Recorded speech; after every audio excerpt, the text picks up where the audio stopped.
All right, everybody, good Monday morning.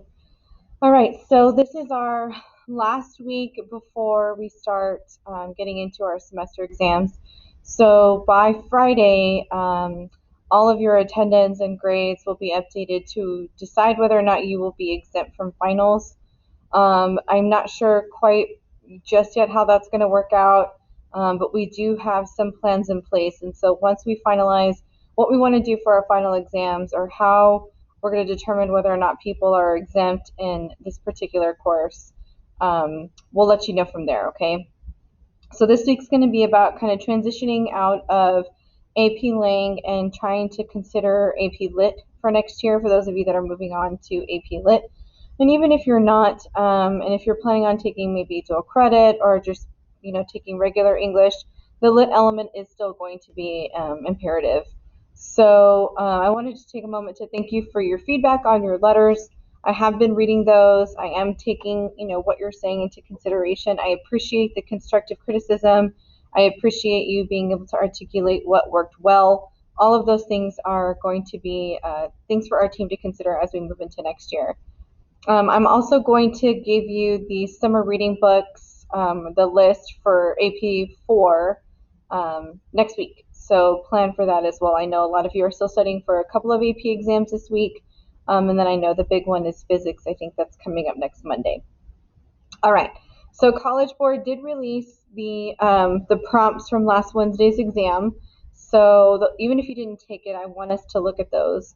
So the first FRQ was the synthesis, and it was about developing your position on the place, if any, of handwriting instruction in today's schools. And then you had, I think, 6 different sources. There was one that was a graph.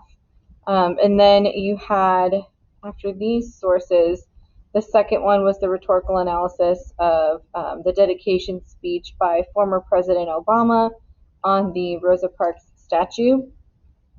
And I know a lot of you mentioned that this one was a struggle for you because you couldn't figure out the rhetorical choices. And so we'll talk about that a little bit today. And then the last one was the argument, I believe, about the value of striving for perfection. And I feel a lot of you went off on this one, or you had a hard time because you couldn't anchor it to something else as much. So out of these 3, the rhetorical analysis piece from former President Obama for the dedication of Rosa Parks and her statue, or the argument about striving for perfection, or the first one about cursive handwriting in education, or the value of handwriting instruction, not just cursive, but handwriting instruction.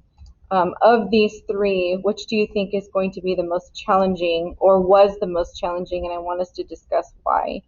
So those of you that didn't take it, which of those 3 would have been the most challenging for you?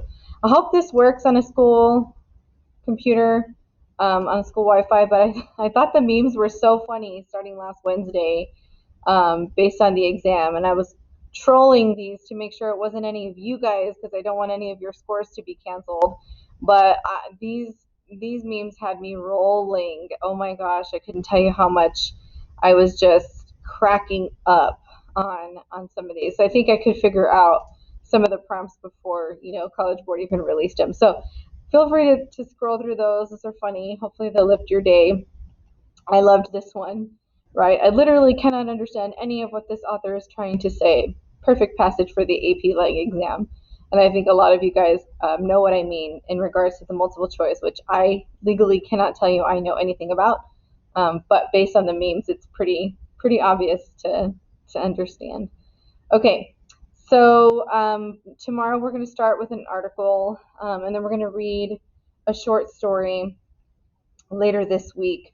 That's a very important short story, I think, to set you up for AP4. And then not only that, but to kind of really address a lot of the mental health issues that we've been talking about this year. All right, guys, I hope to see you on Zoom. Have a great day. Take care.